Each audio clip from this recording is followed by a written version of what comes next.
Welcome back, ladies and gentlemen, where I teach you guys how to make custom Minecraft thumbnails inside of Blender. So without further ado, let's get right into it. First off, you're going to want to download a skin. Personally, I use SkinDex, but I'm going to use this Hazmat Steve.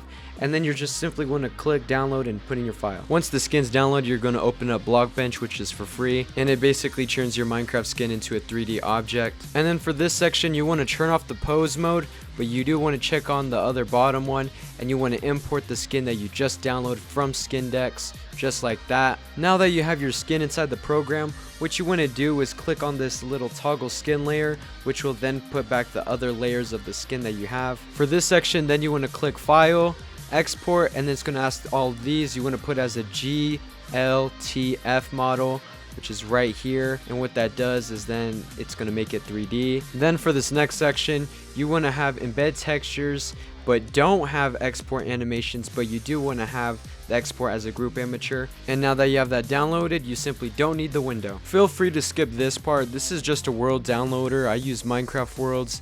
It's just a way of, trying to get a better atmosphere for your YouTube videos. Without further ado, let's continue back into the tutorial. Once you're on your favorite Minecraft world downloader, you simply want to click a world. I personally use Minecraft Planet, but you want to click the download button, and what that basically does is once it's done downloading, you want to go to your files. Mine's is under Ice Cream Shop because that's the world that I just downloaded. Then you want to drag out the world that you just downloaded, just like that, and it's going to be in a zip file. So then you want to click the zip file, and it's going to have the normal file. And what I usually do and what you're supposed to do is you get that file and just drag that file out just like that, and it's going to take some time, and then there you go. And then you want to click Windows key and R. Then on the bottom left, it's going to bring up this little thing, and then what you want to do is type in %app_data%, and then you're going to click OK. Then it's going to bring up all these little things. What you want to do is click on the .minecraft folder, and then you want to click on the saves. And then it's going to bring up all your worlds that you have. And then the folder that you downloaded earlier, you simply want to drag it down, and boom, you just downloaded a Minecraft world. Now you want to open up Minecraft. And now you want to open up single player because you have no HUZ. And boom, it's right there, the world that you just downloaded and imported on the files, and you simply want to click on it, and now boom, you're in the world. But now you can leave because all we had to do was just render the world out for this next part. Now that you have all of that out the way, then you want to download this app. I'll leave a link in the description, but it's called Mineways, and you're going to get something similar to this. But all you're going to have to do is on the top left of it, you're going to click File, and once you click File, it's going to have this little thing where it says open worlds and reload world, yada yada. Then you just want to click on it, and it's going to ask you this. Just click OK, and there you go. There's the world that we had to play and rendered, mind you, and there you go. And now you just select where you want to have your little rendering at. Now you would just want to right click, and wherever you have your little world, you just select that. And then once you have it selected, just click yes, and then it's going to show like these little settings. You could customize the height. Usually I just try to get as much high but still low as possible, so that way in the rendering process it's easier. Then you want to click on the top left file, and then once you click file, you want to click export for rendering. And once you click export for rendering, it's going to bring up a name. Just name your thing real quick. But here's the answer sheet right here. Basically just check off all these of what I do and don't, and then let's continue back into the video. It's going to say okay, exported. Just click yes. It is done. So now we're going to open up Blender. Click A, which is going to select all the things, and then X, and then we're going to click delete.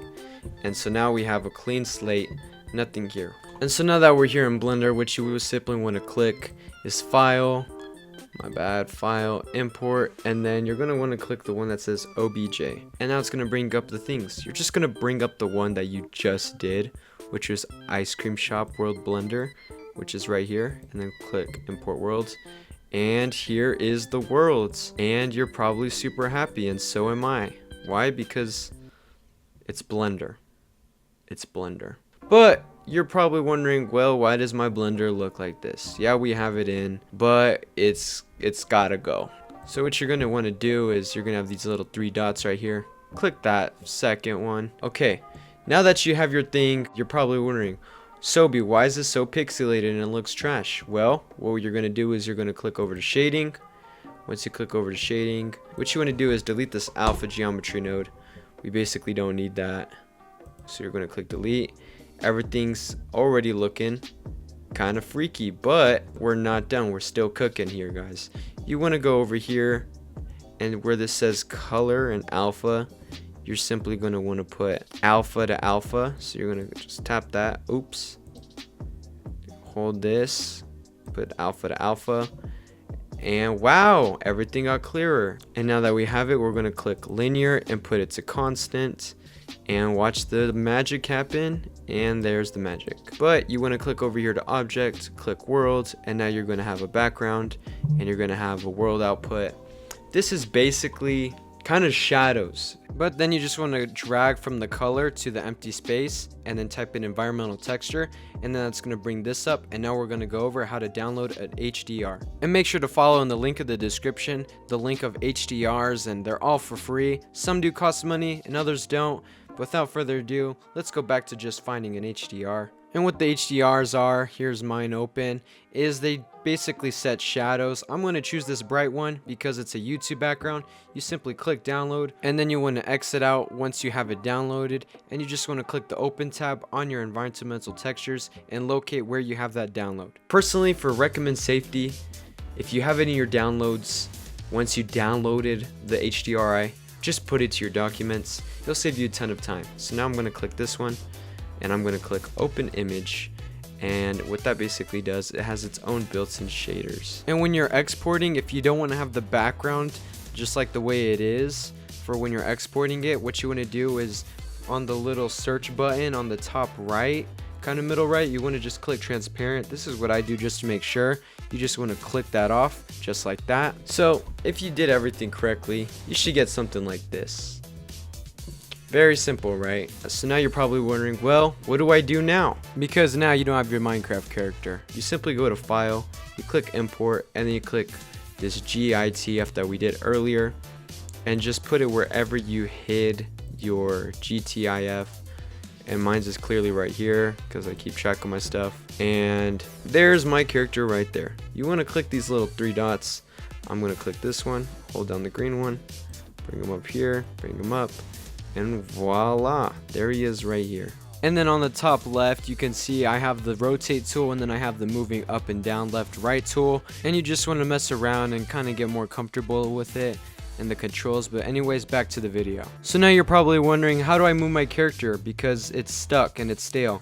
Well, you want to click on these little tiny circles and it'll collect all of them.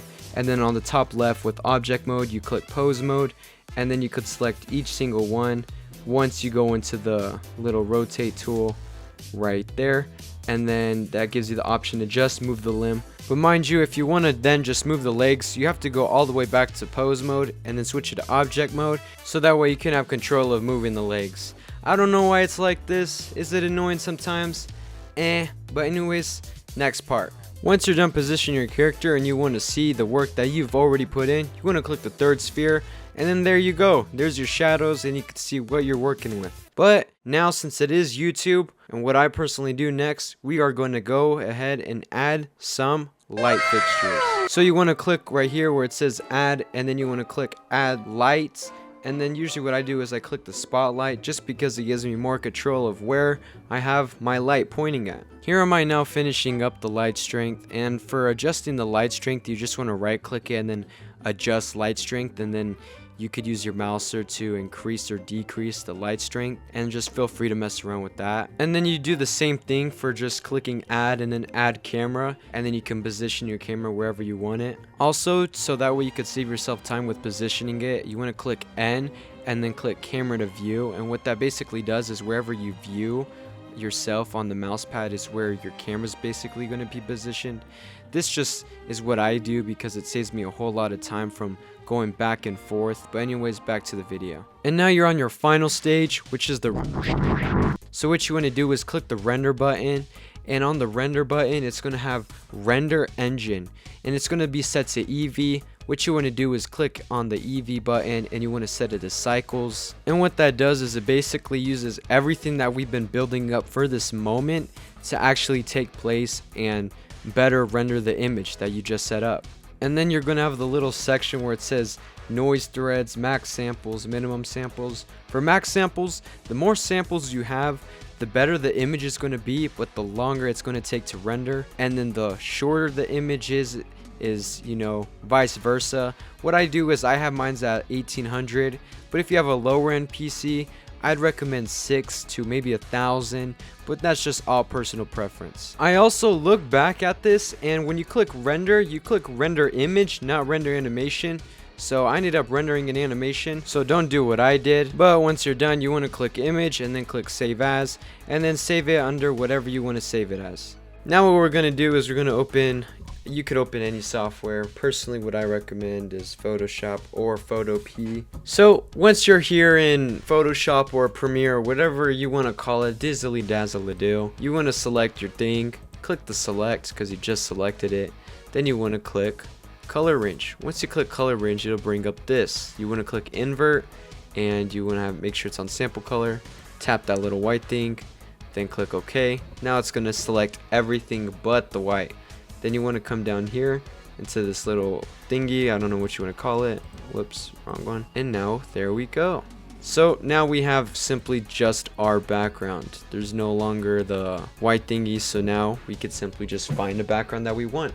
And once you have your little image or daggery do, you just want to simply put it in side of the thing, just like so. I'm just gonna have it like that. I'm not gonna be too fancy with it. You kind of get the concept, but you want to move this above it, and so voila, there we go. Congratulations guys, you just made your first little thumbnail. Now if you want to be fancy with it, usually what I do is, okay, first we're going to delete the background, and in this next part all I do is right click and then click color and saturation, and it gives you all these options of what you want to have it. You know, you can have it brighter, you could have it rainbow, I don't know. You could play around and mess with it. Yeah, so if you liked the video, make sure to like and subscribe, and we'll see you again in the next one.